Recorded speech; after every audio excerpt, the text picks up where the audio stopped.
Hey everybody, welcome back to a video game esoteric in our long-running series, the Unported playlist, where I take a look at some of my favorite unported arcade games of all time, and today we're playing Growl from Taito, released in 1990. And before you leave a comment down below telling me, but video game esoterica, this was ported to a PlayStation 2 collection. Yes, I am aware, but I find that version to be a little bit too laggy, and at this point in time, you know every once in a while I like to break my own rules, so you can judge me down below if you want.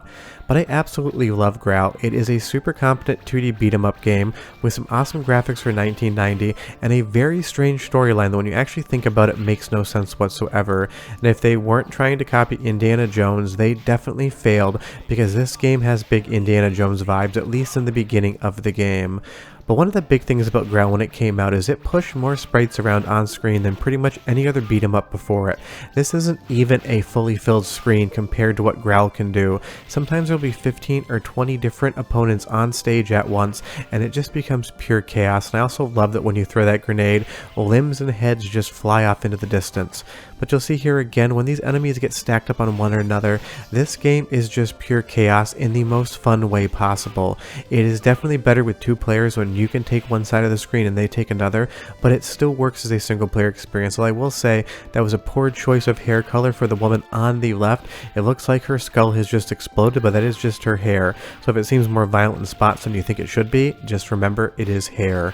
But as we get further into the game, this game just does everything I need out of a beat 'em up. It's not that long, it's constantly showing you something new, it's giving you new enemies, and it is just allowing you to absolutely pummel on pretty much everyone that comes along.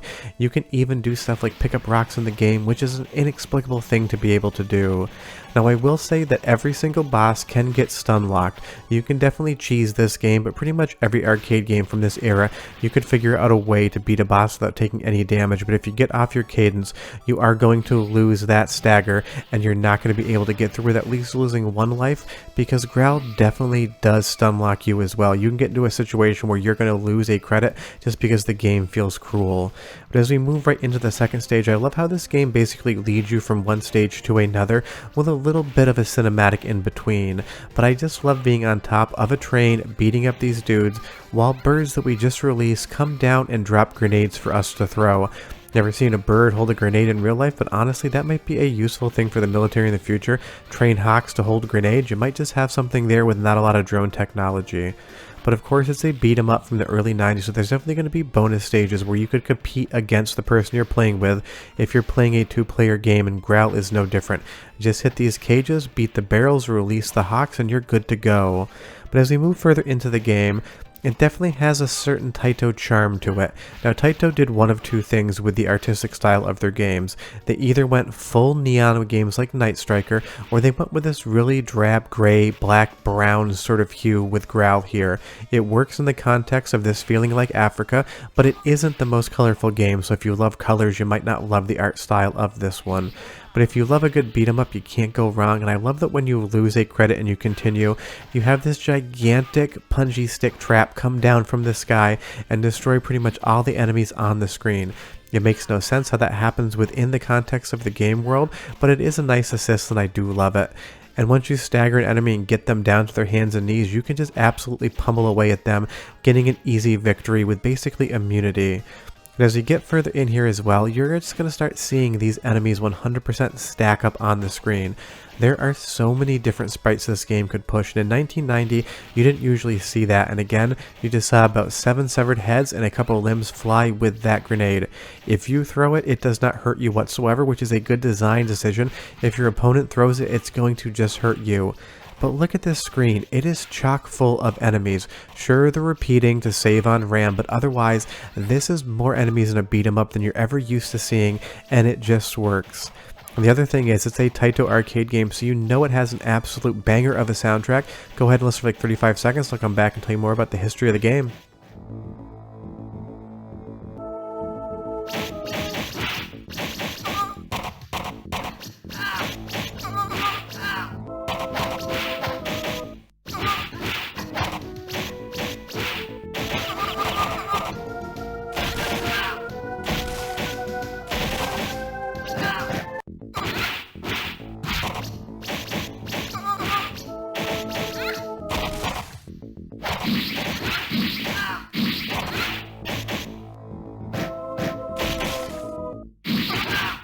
If there's one thing Taito does well, no matter how good or bad the game is, it's that soundtrack. Even in games like Dino Rex, which I consider to be one of the worst fighting games of all time, it still has an amazing soundtrack, and Growl here is no different.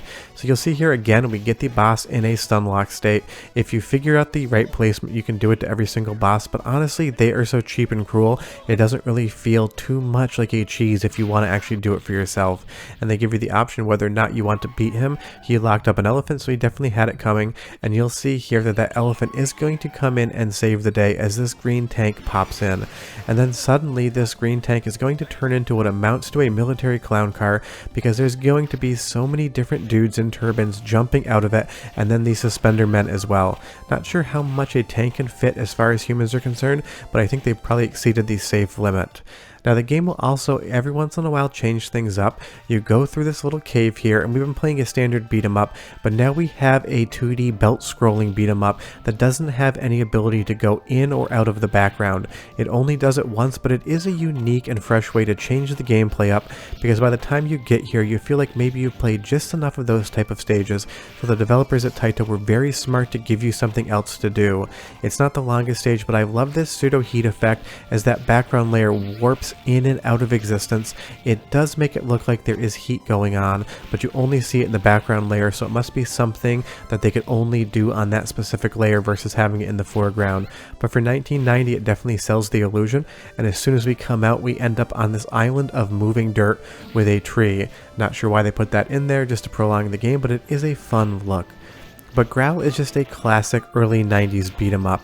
The beat 'em up genre in arcades has gone on forever, and Taito definitely had their entries, but they're not as well remembered or loved as something like Capcom or Konami's games. And honestly, I think Growl stands toe to toe with some of the best of them of its generation.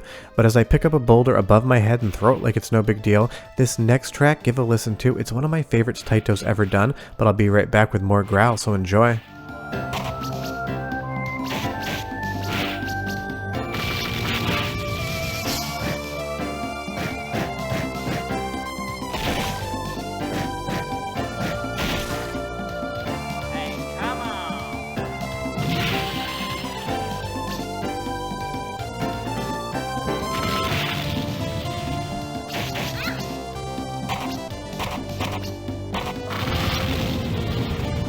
I don't know what it is about that, but I just love it. It kind of sells that fantasy adventure vibe going on here, because again, this has big Indiana Jones energy, even though it has nothing to do with the franchise whatsoever. And while we got some amazing Indiana Jones point-and-click adventure games from LucasArts, it always makes me think that we really should have gotten a licensed Indiana Jones beat 'em up. I think it would have been amazing. But you'll see here in the final boss, the game just goes weird. I have absolutely no idea who this character is in context of the game. He rides in on another tank, and he has Wolverine claws that also seem to be guns. It doesn't make any sense. He drops rocket launchers for you, and he kind of has this weird Hunchback of Notre Dame thing going on with a top hat and a tuxedo with a cape. You haven't seen anything like this in the game up until this point in time. It does not explain to you why he appears. It is just weird, and Taito could do that sometimes. They'd pull a curveball out of left field and just throw something into a game that contextually didn't make any sense, but you still enjoyed watching it. Now I will say I'm going to strike this final boss though. Absolute hit point sponge, and 100% staggers you and takes so many lives away. If I was playing 50 cents a continue here, I probably would have spent $3 to $4 just to see the credits in this one section.